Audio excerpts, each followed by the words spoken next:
Yes, welcome back, ladies and gentlemen, tankers of Blitz Universe, to the channel. We say welcome to the Sheridan with a nice 539 roll from the Foch 155. And technically this is not a preview of update 6.7, this is from the open test server, but most of the stuff that happens on open test will come to the game anyway. So let's have a look at what Wargaming have on offer for us. And first and foremost, there are a few little things. I quite like this one. You can now click this button and then say get messages from people that are not your friends, but by default it is set to receive messages only from friends. That should help out in cleaning the salt and the toxicity. Nothing changed in terms of hurt and markers in general, so onto this one, the FE215B, that gets a nerf, gets a little bit less hit points, 2000 in total now. But it was, I think, quite well deserved. Then we have the next tank in line. I was looking for the 121B, which is going to get a DPM buff. That is not available. But we do have a slight nerf to the Progetto 65. Not much. Most of the hit points, the armament, everything there is still going to stay as it is now. It's a really strong tank. It's about 58 average win rate, I think, at the moment. Nothing's going to change in terms of intra-shell reloads, nothing in terms of penetration, rate of fire, etc. But there will be a little bit of a change once I scroll down. There it is, to the dispersion. So, yeah, the Progetto hit, it was possible to hit some impossible snapshots, which sounds stupid, but it was possible to do that. And it gets a dispersion nerf. Upon movement and turret rotation probably as well, but those stats are not shown in the game. Same goes for the standard B. That tank is not changed whatsoever, but there is a change, a nerf to the dispersion, as you can see here. Little bit of a buff is then going to happen to the Grill 15. And that one might not seem that monstrous because it does not receive any armor or rate of fire or things like that, but it will get a better concealment value. And there is, while stationary, while moving, that stays the same, but you have a better concealment upon firing, so this becomes more of a sniper tank. Let's see how that works out once 6.7 hits proper in the game. And here we have the main stars of update 6.7, the T92E1 and the Sheridan. They branch off of the T49 in the American tech tree, so you now have a choice of tanks where you can go.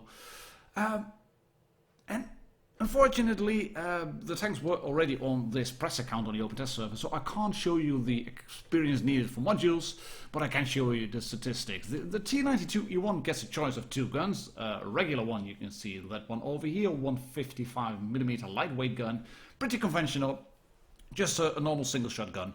But you can also get this one, which is a single shot gun, but it gets heat for premium ammo, and those heat shells are anti-tank guided missiles. And these are infamous in the game. They are hated in the game, and they are hated mostly because of the T49A back from the missile exercise event. That was pretty darn stupid. You can look at all the statistics over here on the T92E1. Looks like quite a good light tank. Big view range, as you can see as well, 260 base view range. And there's no equipment on this tank, but I was able to mount all the equipment on the Sheridan, so that one gets above 300 meters in terms of total view range. And this one has no choice of guns. It can only mount a rocket launch, an anti-tank guided missile. 560 on APCR, 560 on heat. Penetration on the heat is pretty freaking good. But as said, the T49 gives these tanks a bit of a bad name already, even if they have never been in the game before. And I have been testing them, and people will say to me, "Ooh, screw you and your OP light tank with anti-tank guided missiles." Well, here you can see that it's not really easy to hit targets. I can hit that chat, but I didn't hit the target. Wargaming have changed the icon once you are shooting with your shells, as you can see here, while I'm switching to APCR. And you will also see that little triangle while you are shooting your ATGM, your missile. But at range, these things are disastrous. Right up the ass at short range, no problem whatsoever. But it's very hard to guide them properly at range. You can't just right-click anymore. There's missiles flying everywhere. Everybody was testing it. And I played a few battles in the T92E1. I played a few battles in the Sheridan. And like I said, I had I have been testing them before, but at least the Sheridan, that is. Still not too sure if this is going to be a really good addition to the game. But what I do like here, because look at this, I'm going to shoot a heat shell now. There we go. I was going to shoot a heat shell. I'm still not shooting heat shell. I'll tell you later what I was what I wanted to highlight. The main thing is, once you there it is, that's a good shot. Straight through. I had to guide the missile a little bit because it doesn't just automatically lock on. But once you have fired your missile and you're shooting your heat shell, your reload to start with is not that big in the beginning. And this Sheridan wants to dub the T92E1 at short range, and he misses. This is just, it's the open test server. Everybody was driving Foch 155, T92E1, Sheridans, etc. And I missed a shot on the T92E1 because I got tracked. But even look at this, even at this short range, it's nearly impossible to hit tanks. And what I like is that once you fire that missile, you can't reload, which of course makes sense, but that is one of the balancing factors for this tank. You can't reload once you have fired your shot. So if you want to yet another missile misses. If you want to make this tank work, I think you will really need to use your APCR ammo. And it's fun to do, it's fun to play with the missiles, but they are by no means tanks that are then they will not be able to carry. It's not just a matter of fire and forget where you can just shoot, point, click and then kill tanks. It just doesn't work like that. And that, in my mind, is quite a good thing. You can see I've tried to lock onto that Sheridan, but the missile misses. Maybe I should have fired it up into the air a bit more, but I've only started reloading once my little triangular icon hit the ground and also the rocket itself. And I'm just switching to APCR, which is good. And you can actually see those missiles coming towards you if they try to shoot straight at you. You did see that little thingy in the beginning where I was trying to shoot the Foch 155 or driving the Foch 155, and there was a shell dropping from above.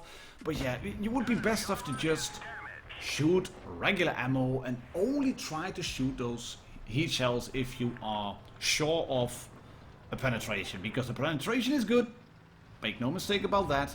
But yeah, the APCR, oh, that's godlike. I think it really is. It's a really great shot on that tank. It has got great muzzle velocity. It hits where you want to.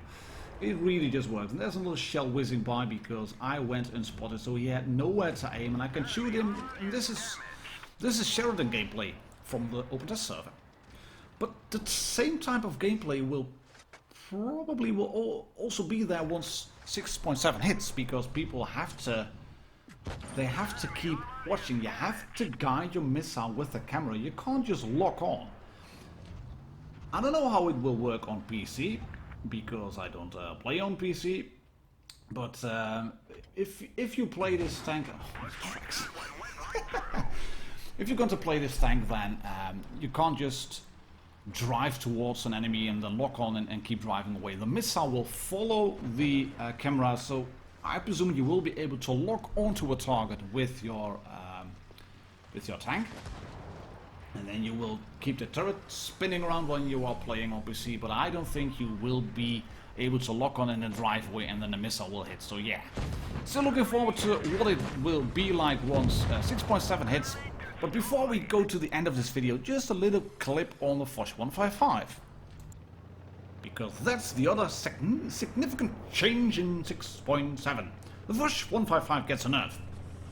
It received a buff in the form of an autoloading gun, and then it receives a nerf, and that affects both guns. I have no idea why Wargaming wanted to do it. Well, I know why they want to nerf the Foch, because that is bonkers OP at the moment, and we all told them in update, what was it, 6.2 I think, when they were thinking about introducing this gun, the auto-loading gun on the Foch 155. We told them, guys, don't do it. It's ridiculous to have an auto-loading gun, which then has the same amount of damage, same DPM per minute that a single-shot gun gets. I mean, you have the burst damage, and then you can also do this. Well, just why? Why is that possible? Well, Wargaming decided to change the Foch 155, give it 560 alpha on your AP shells, but then do it for both of the tanks. And I really don't understand why that was needed.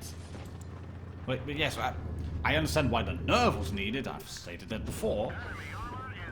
But I really don't understand why they needed to nerf both of the guns. And how on earth did I not take any damage from that tank? I have no clue whatsoever. But yeah, I don't understand why it was needed to nerf both guns. I mean, it's a 155 alpha gun. Why not give this tank a 640 single shot gun and then give a 560 auto-loading gun? I think that would... I haven't done a maths. You could do it if you want to. I think it would help make this tank... make it competitive, make it unique, but do not make it OP. But it gives you a choice. It gives you a choice of guns, and then you will have to choose. Do you get the burst damage at 560 per shot, maybe a slightly slower reload than it has now, so you don't have that monstrous DPM? Or do you go for the single shot 640 big guns? And the reason this nerf was needed is obvious. The Foch has a monstrously high win rate, and I'm able to shake this projectile 65 off, who is on a full reload and wants to get his full clip back, and I can shoot him once, and then I have to reload, and I can shoot him again. There we go. Yes, thank you very much. And then he tracks me again, but yeah, I'm just in time to move away into this dip over here, turn around, because the Foch basically has it all: frontal armor, it has traverse speed, etc., and it has a good gun at 560 alpha and 6.7. But why do both guns need to be nerfed? Wargaming? I do not understand.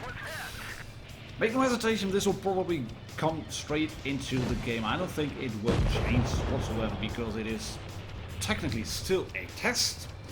But most of the things that were on tests went into the games straight away. So there you have it, 6.7 review. Welcome Sheridan, bye bye T92E1. My name is Martin Dogger, please subscribe if you haven't already, and I'll catch you all on the next video. Cheers, happy tanking.